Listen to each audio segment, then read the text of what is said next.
Hello, my dear, and let's start our course on in avionics engineering.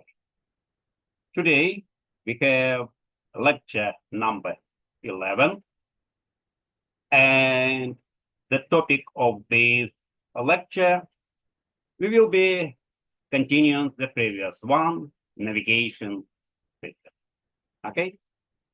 And the first question today's lecture called platform axis.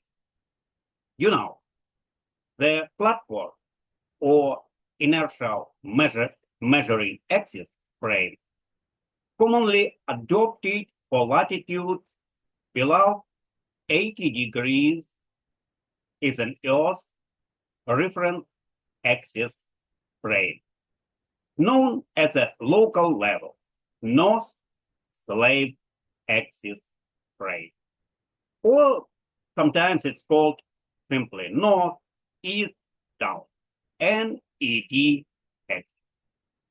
Alternative coordinate systems are adopted for navigation over polar regions, and these will be discussed a bit later.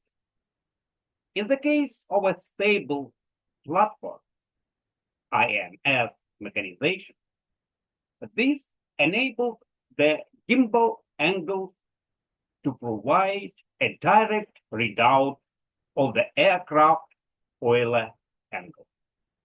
That is the heading, pitch, and bend angle. Okay?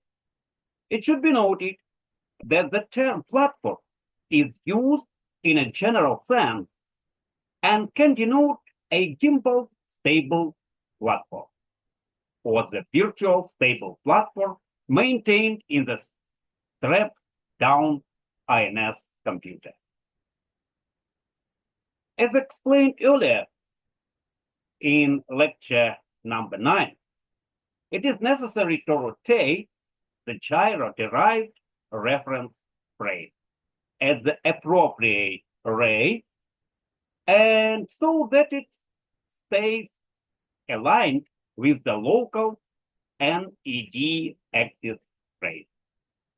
The Earth rate and vehicle rate correction terms are set out in this table, as you can see in our slide. For reference, it should be noted that the quantity R is the vehicle rate term, is the distance of the aircraft from the Earth center and is equal to the Earth's radius. We denote it here as R naught, plus the aircraft's altitude H capital. So the value of R naught is taken as 6,378 meters. Fuzzy correction must also be made to allow for the Earth being an ellipsoid or not a perfect sphere. And let us see the acceleration correction curve now. The NED axis frame is rotating with respect to an inertial axis frame. And this introduces a further complication in deriving the aircraft's rate change of velocity along the north and east axis.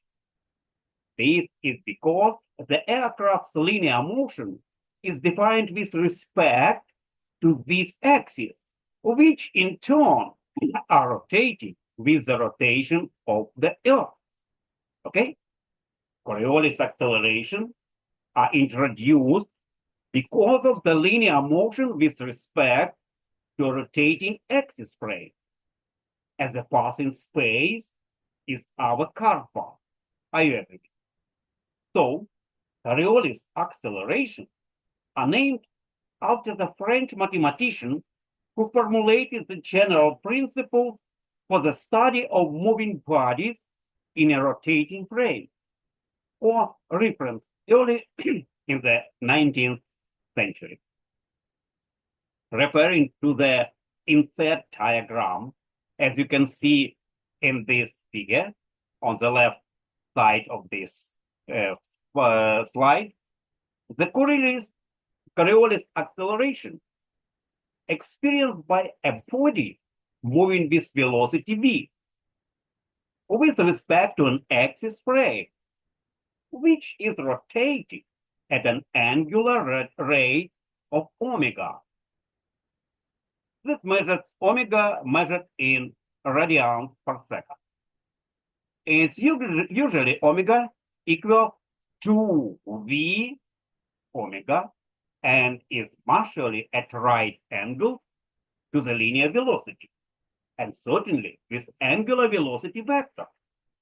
Referring to figure on this slide, the Coriolis acceleration component along the north, east, and vertical axis due to the aircraft's linear velocity component, we have a v sub n, v sub e, and v sub d, and the Earth rotation rate component omega cosine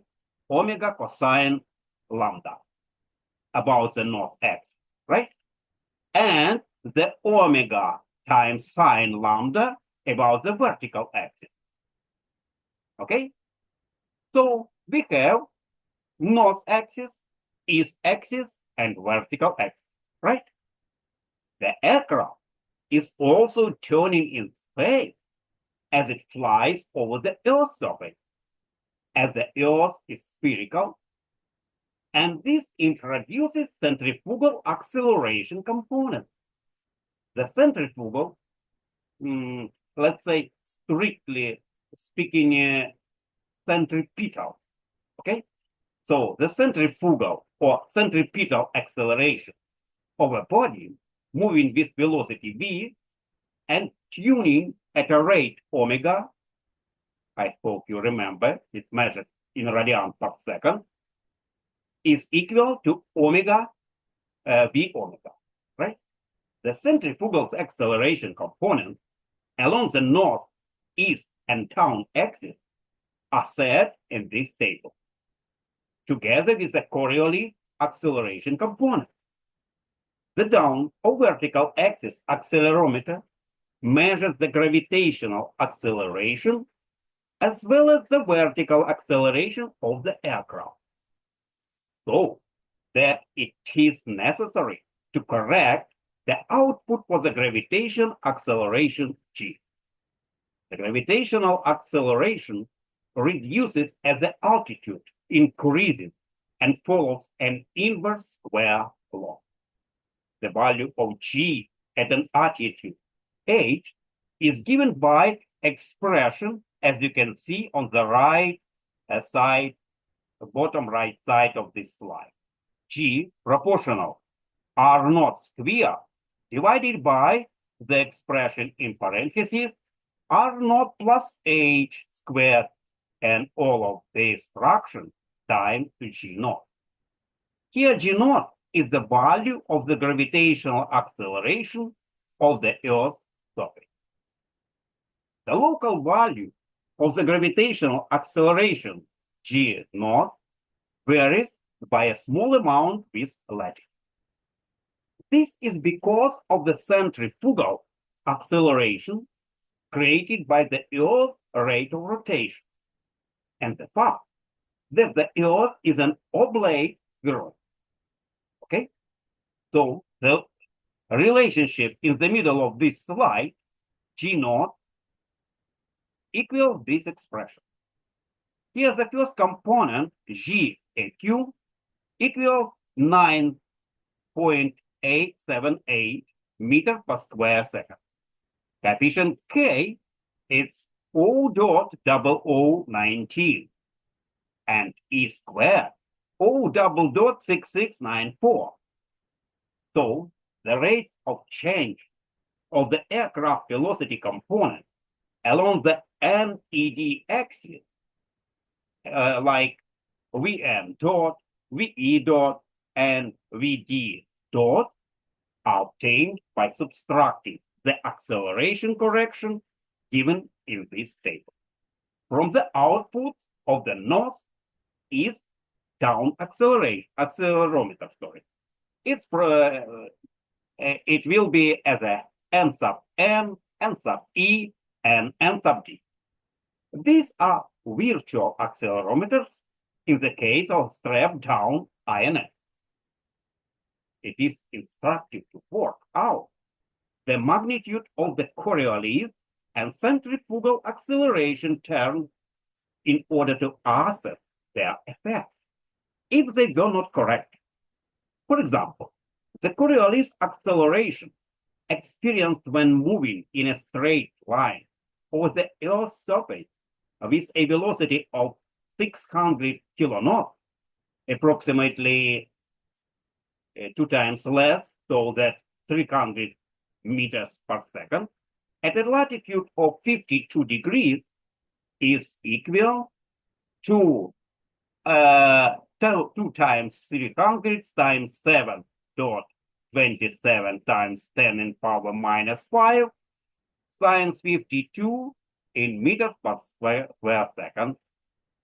And that is get us for omega 15 degrees per hour. And this is equivalent to the tilt error of 0.034 gram G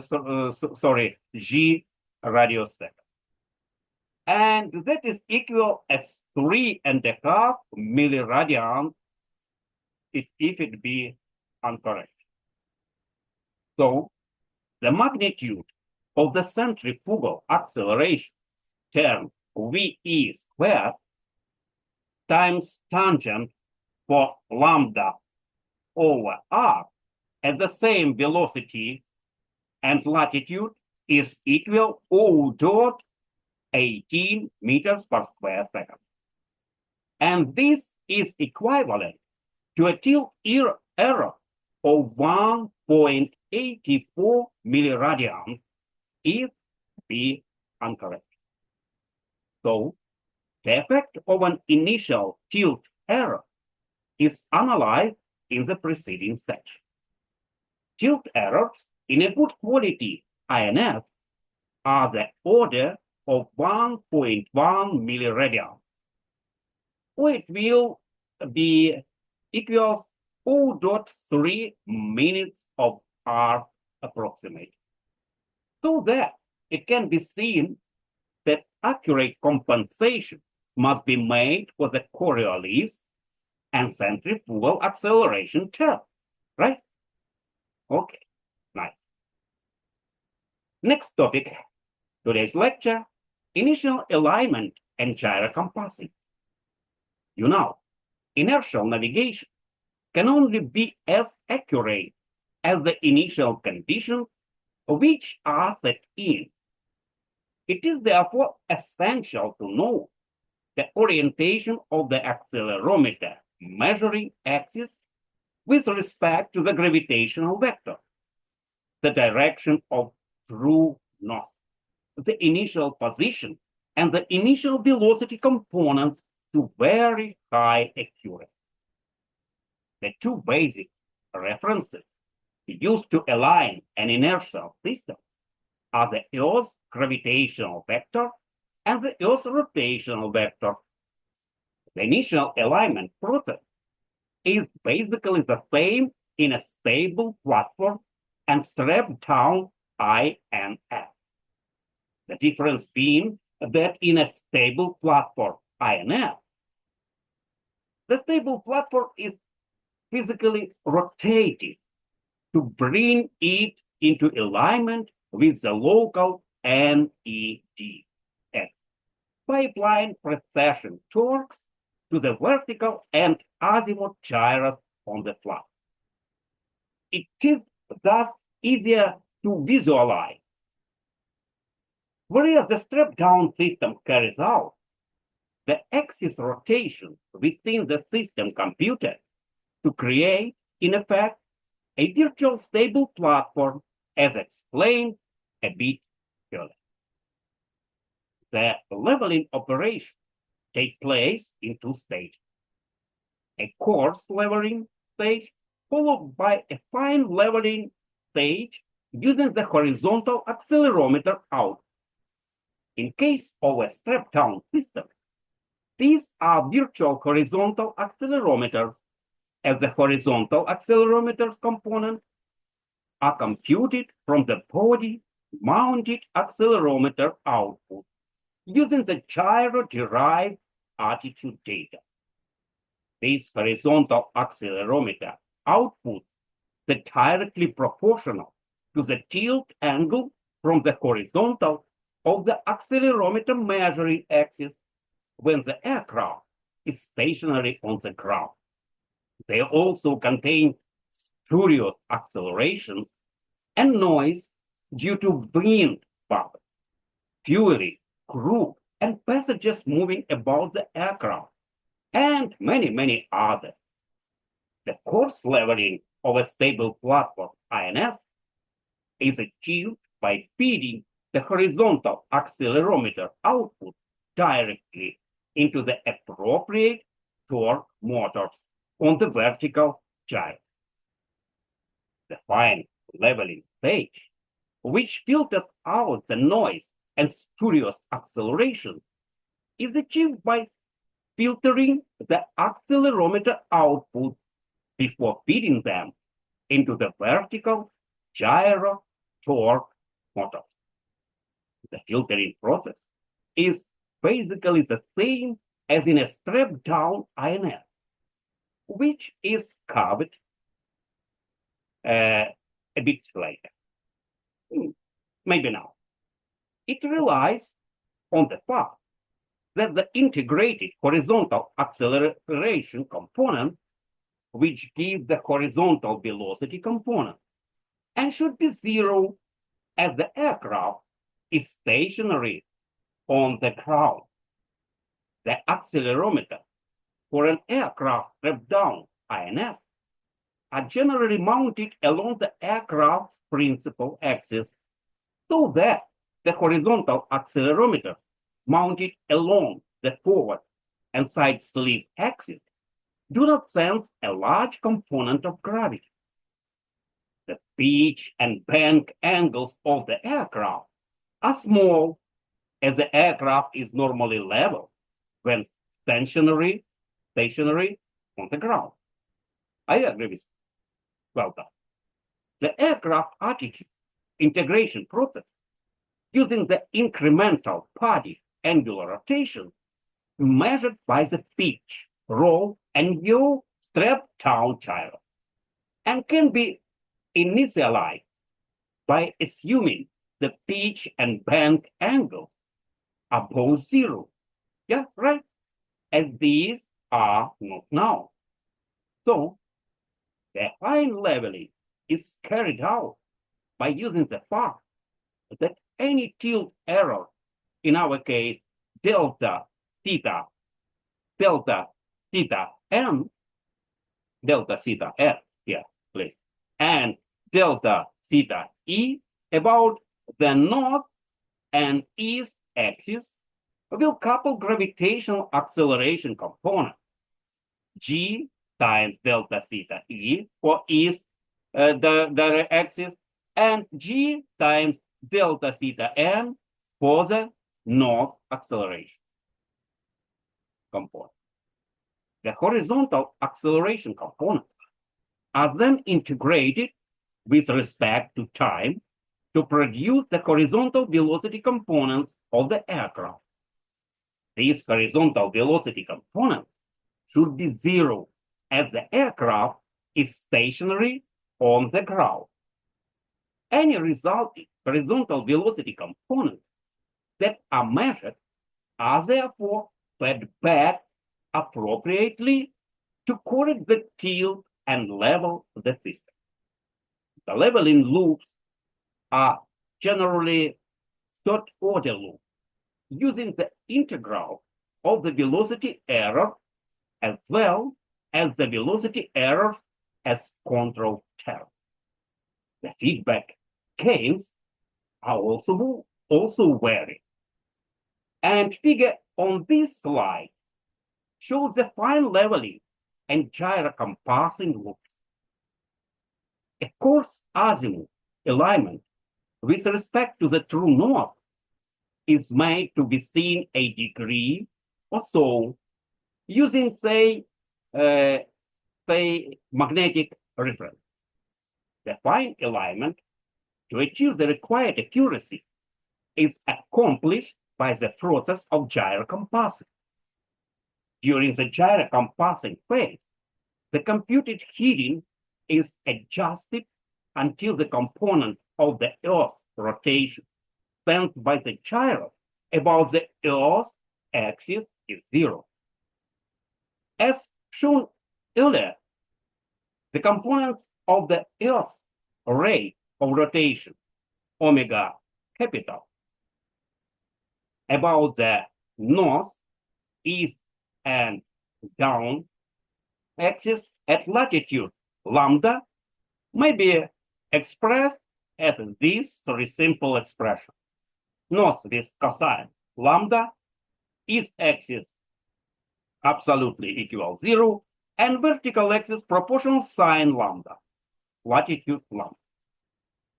The inset diagram on this slide shows the component of the Earth's rotation rate, which ascends by the gyro when the derived NED axis are misaligned in the horizontal plane by an amount as a delta psi, and measured about the nominal east pointing axis. So that is that it says omega capital times cosine lambda. Here the delta psi, if delta psi is a small angle. The north pointing virtual accelerometer will hence be tilting away from the horizontal at a rate, namely omega capital times cosine lambda and times delta psi. And this is the absence of any leveling or gyrocompassing loop. I want to say this is assuming the appropriate corrections are made to compensate for gamma times cosine lambda and gamma omega capital, and for vertical axis as omega times sine lambda respectively. So a closed loop gyrocompassing system can be formed as shown in this slide, using the suitable filter north axis acceleration derived from the accelerometers and gyros. The acceleration being proportional to the tilt delta theta e, yes, correct, tilt, and about the s-axis from horizontal. The gyrocompassing loop adjusts the computed heading until the east component of the gyro angular rate measurement in the horizontal plane is null. And the angular rate of rotation about the east axis being estimated from the sum east axis tilt correction, as you can see here on this expression, delta theta e integral from omega capital cosine lambda times delta psi to dt. The allowable gyro drift rate uncertainty can be determined from the accuracy required of the heading alignment.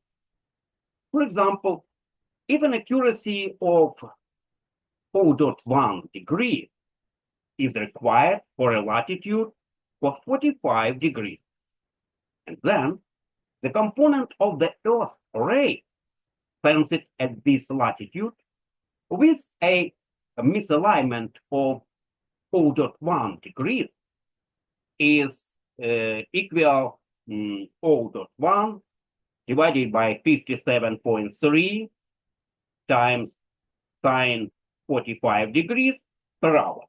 And that is get us O dot 017 degrees per hour. Okay, you may check me if I have some mistake. It can be seen that the magnitude of the component on Earth's ray to be sensed decreases with increasing latitude. So that gyrocompassing is effectively restricted to latitude below 80 degrees. The major factors which affect alignment accuracy and alignment times are initial tilt, aircraft movement or effect of wind gusts, and so on, accelerometer bias error and gyro drift rate, and change of the above quantities with time as the system warms up. And final, fifth, accelerometer resolution and gyro threshold. The loop gain in the leveling and gyrocompassing loops are generally controlled by means of Kalman filter to give an optimal alignment process. And typical alignment times are of the order of 7 minutes for null accuracy, high and before. Reduced alignment times are sometimes used and the system corrected to give null IN accuracy by subsequent position fixes using a position fixing navigation system. In our case, it's GPS. Okay? Okay. Now, let's start another topic of today's lecture, effect of azimuth gyro drift. Now, the effect of azimuth gyro drift is to cause position errors which build up with time and a function of azimuth error, aircraft velocity and latitude. You know, from the previous section on gyrocompassing, it can be seen that an azimuth error, in our case, azimuth error is delta psi, will effectively inject a drill of omega capital cosine lambda times delta psi. I hope you remember from previous time, okay? All this about the east axis. An error of 0.2 degrees, for instance, would generate an effective drift of 0.033 degrees per hour. Or generally, it's about 2 minutes of arc per hour approximately. And this is injected into the Schule loop, as you can see in this figure, as a disturbance measurement as a W equal, in our case, 0.033 degrees per hour, and would give a nozzle velocity error of 2 nm per hour. So, an azimuth gyro drift rate will give a distance error which builds up proportionally to the square of the time. And this gives a latitude error which affects the accuracy of the other correction term.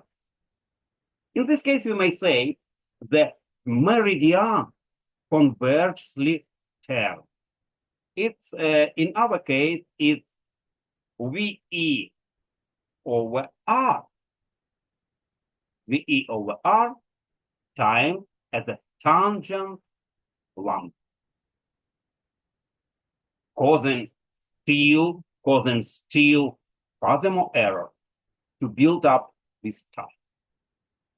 And for this reason, it is essential to have a good azimuth gyro deform.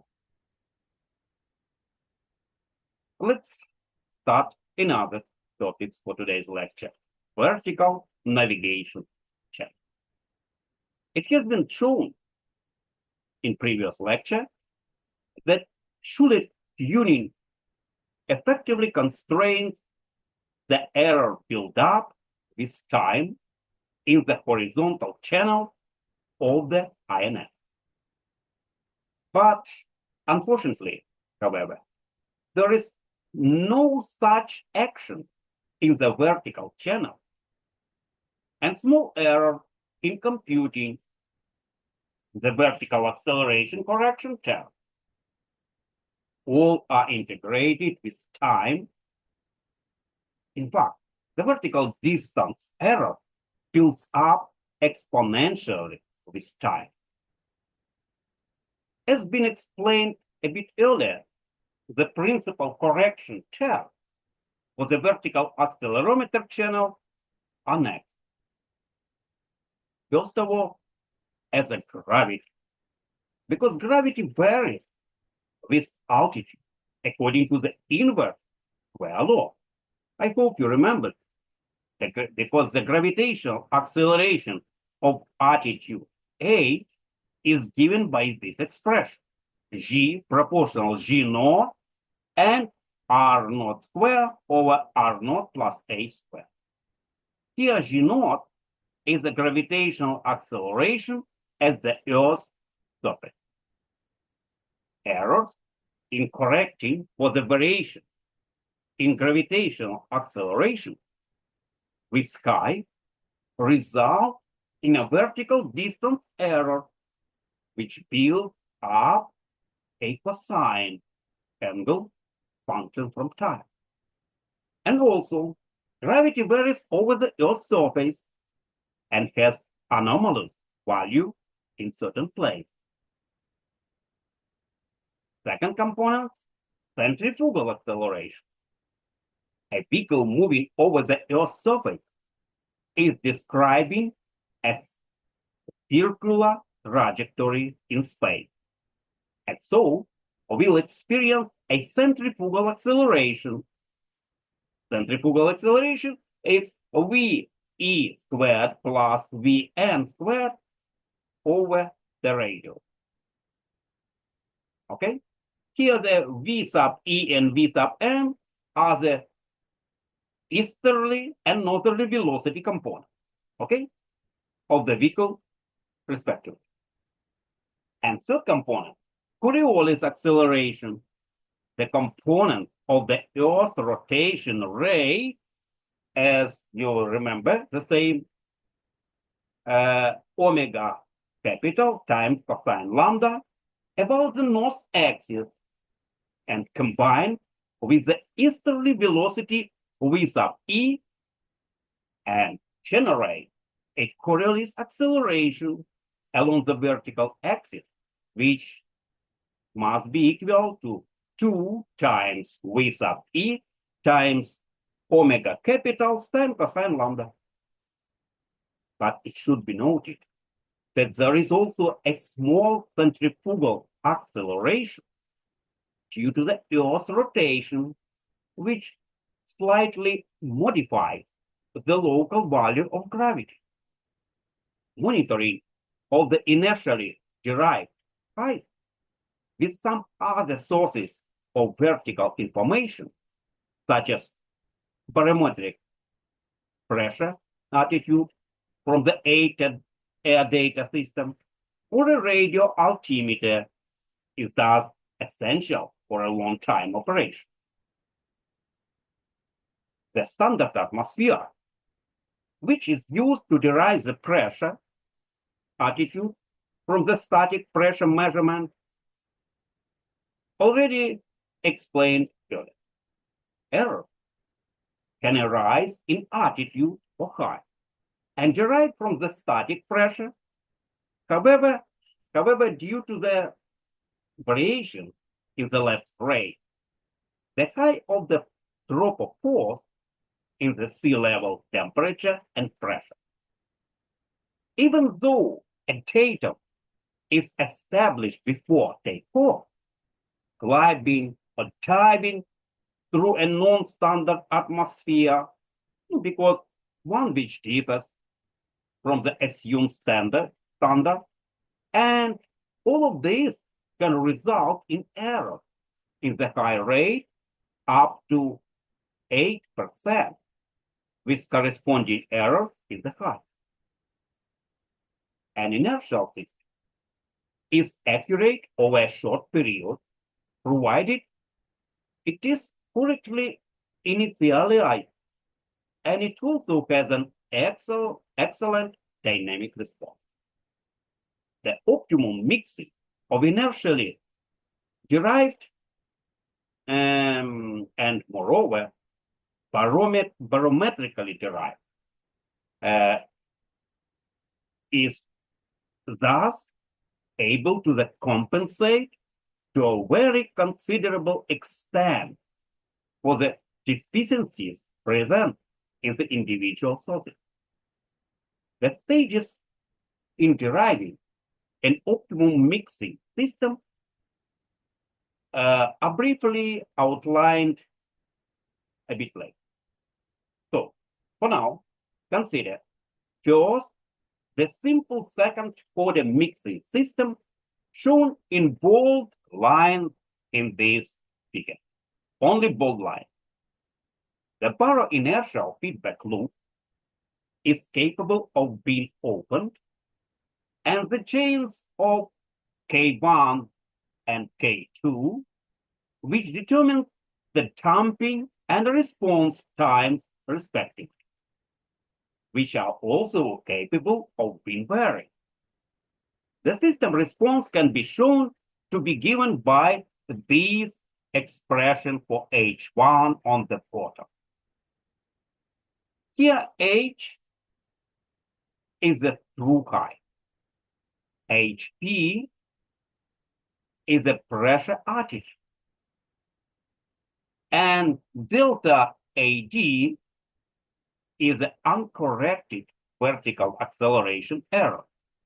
And initially, H1 is the baro inertial mixed height. So, the inertially derived component of HI, that is, we may write as this expression, d squared into the nomination. In the denomination, we have square root from d squared plus k1d plus k2. So this is a couple of inertially measured high through a second-order high-pass filter transfer function, which responds to dynamic changes in high without lag. But DC blocks the steady-state value. Another, the barometrically derived component for H sub I, and that is, we may write as this one.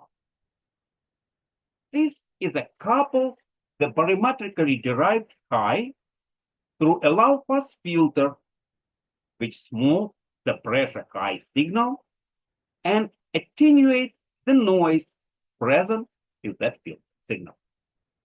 The dynamic response is thus slugged by the low-pass filter, but the steady-state value of the pressure high is not affected. The combination of two components results in a fast response with a low noise content. But, however, there is no drift compensation for the inertial channel. Assuming the system is trimmed before flight, the dominant error without probably before G compensation at high altitude due to the error is the high. So that the delta delta A sub D will be increased. And this is in turn will cause an increase in offset between HP and HI. So in a closed loop climb, the inertial high H sub I will be forced to follow changes in pressure high. Pressure high H sub P. And this with possible resultant high rate error may be up to 8%. An open loop climb, however, would result in the system becoming divergently unstable because of the uncompensated acceleration error. And the transient, which would normally occur on closing the loop, would be reduced by a fast reset phase, in which the K1 coefficient feedback gain here is a temporarily must be increased. The next step is to correct the inertial channel drift by the addition of an integral correction term. Correction term, in our case, K3 times integral. Integral between HP minus HI, which is fed to the input of the first integrator. First integrator here, okay? As shown in our dotted line. And this would improve the open loop of pure, in our case, pure inertial climb performance at the inertial channel and would start in a well-trimmed state. However, even with a fast reset, the system cannot settle without a lengthy transient on the reclosing of it. This is because the force H sub I to equal H sub P requires additional drift compensation from integrator 3 to accommodate the new error of the G correction following the open loop line. This situation can be improved by adding the force integrator. Look here, force integrator in this part of the slide to correct the pressure high error as the inertial system, and will measure the changes in high over a short period accurately if we correctly initialize. And this eliminates the transient on the reclosing, the inertial loop, and even makes an attempt to operate in true high.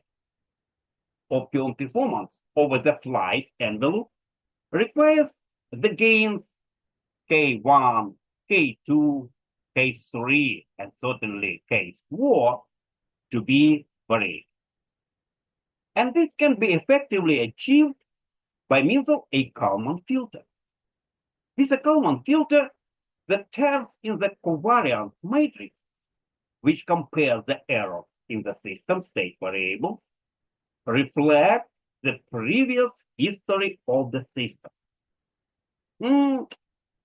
For example, if a prolonged period of level flight had resulted in a very well-trimmed inertial system, and hence correspondingly small value of variances associated with it, almost the whole discrepancy arises at the start of a climb and would be attributed to an abnormal atmosphere. So the Kalman filter in our case can thus be designed to have a capability to learn the structure of the atmosphere and make short-term use of the knowledge.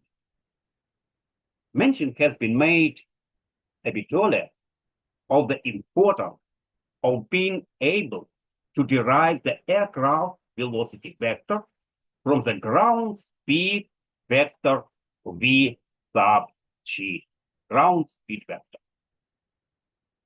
Output of the INS and the borrow or inertially derived vertical velocity h sub I dot. The magnitude of the velocity vector is equal for the square root from these two components. And the angle the velocity vector makes with the horizontal and is equal angle arctangent for this angle. Okay? Okay. So let us start next point. Topic today's lecture: choice of navigation coordinate. The choice of a navigation coordinate system reduces practically to either, first of all, spherical coordinate, it means a latitude or longitude, and second, direction cosine. A spherical coordinate system has two mathematical poles or singularity, where the value of one coordinate, suppose the longitude, is indeterminate and near which the high rate of change of that coordinate make any system implementation impractical. In this case, longitude rate, mu, dot, we may be expressed as VE over radio times seconds lambda. And this value becomes infinite in case when lambda becomes 90 degrees. So, with the latitude or longitude coordinate system, sometimes also known as the geographical or geodetic system. And these poles are the true north and south pole of the Earth. Okay? Okay. So, this coordinate system is satisfactory provided, and there is no requirement for navigation in the polar region. Now, it also provides the latitude or longitude information for display to the flight crew.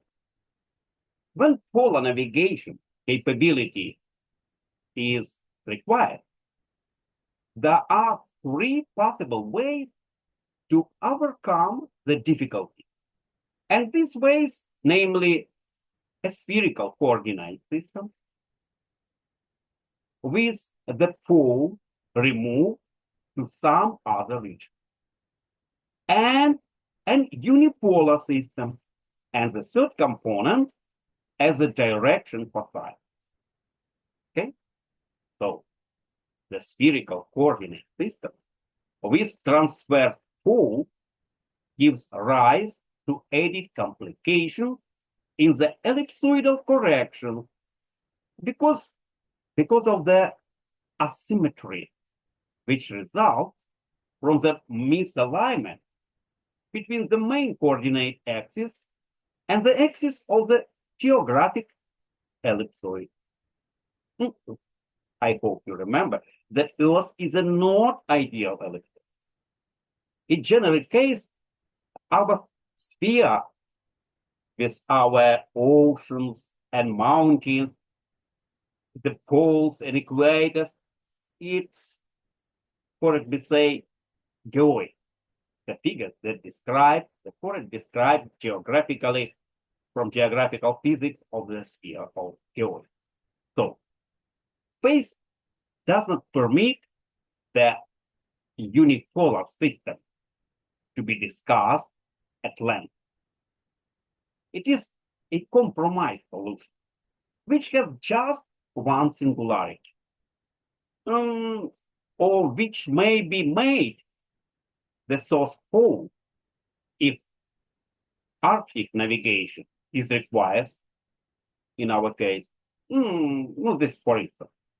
And again, it is not a general solution and has nothing to recommend it in a preference to the third solution, namely the direction cosine system. The direction cosine system is the system generally used. In this system, the coordinates of a point are the three direction cosine of its radius vector in an orthogonal Earth-centered fixed or fixed reference frame, together with its chi about the Earth surface, okay? And the attitude of the platform may also be described by the direction cosine of its axis in the same reference frame.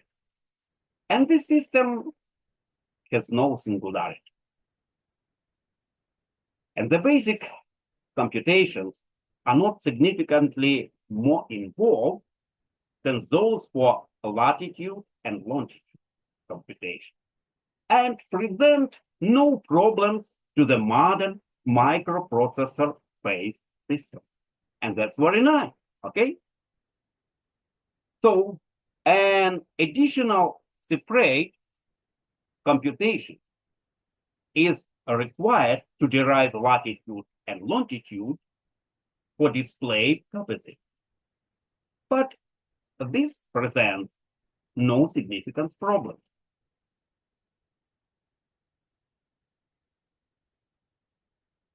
Let's describe stripped-down IN system computing. The basic computing flow diagram for a stripped-down INF is shown in this slide. A straight-down inertial navigation system carries out the same function as a stable platform type. So, INF and many elements and functional areas are common to both systems. There are two crucial areas in the strap-down mechanization. And this, first of all, attitude integration, whereby the vehicle attitude is derived by an integration process from the body incremental angular rotation measured by the child.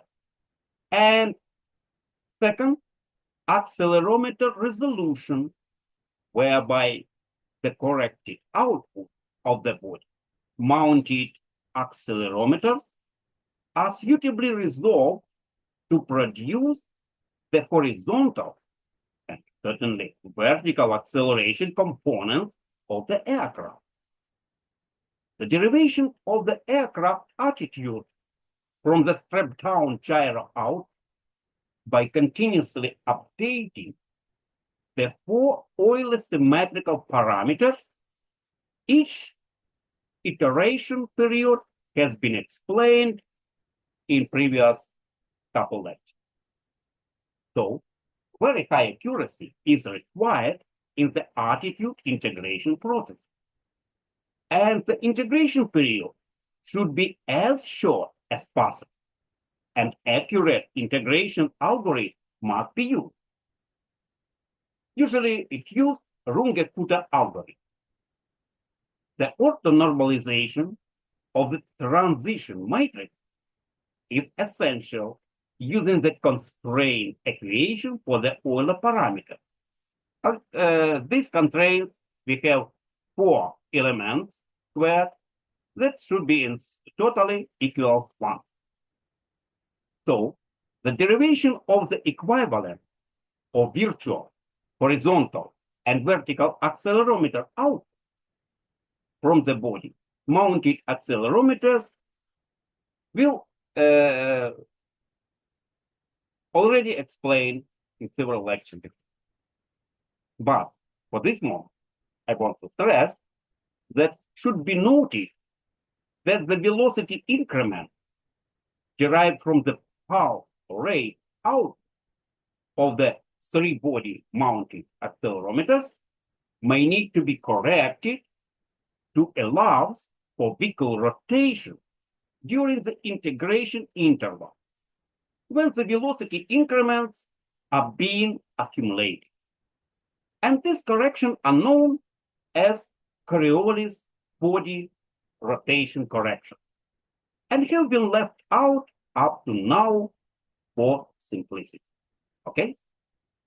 I hope you remember. It was several minutes ago.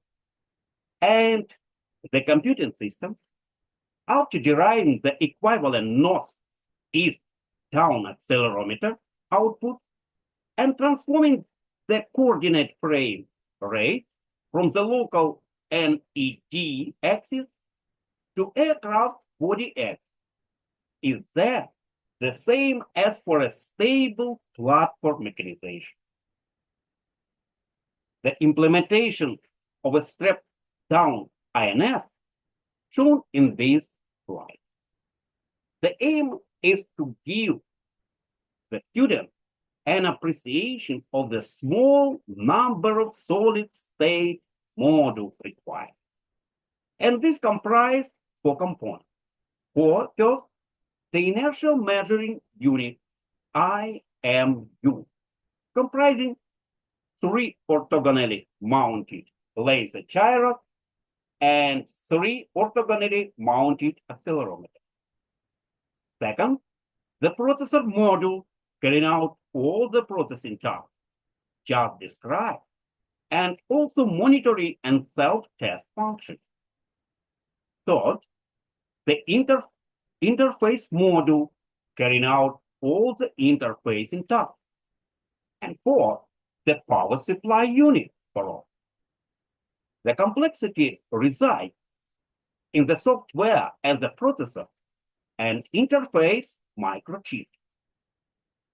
The Honeywell LaserF 6 micro inertial reference system is an example of a current state of the RINS.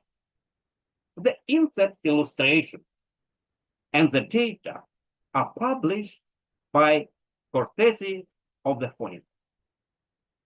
So, what I may say generally, the inertial sensors comprise the Honeywell GG1320 AN digital laser gyro and QA2000 Q-Flex accelerometer, a closed-loop torque-balanced accelerometer. The system incorporates GPS integrator tool, hybrid mode position, and velocity accuracy is no more than 12 meters and 0.25 kilonewtons, or it contains 0.13 meters per second. GPS integration also enables IRS alignment in motion and even dispatch prior to navigation mode. This feature alignment delays with waiting for the IRS to align. I think it's enough for today. Okay, and for now, I think it's enough for this moment. I hope you enjoyed this lecture, and I'm looking forward to seeing you next time. Bye.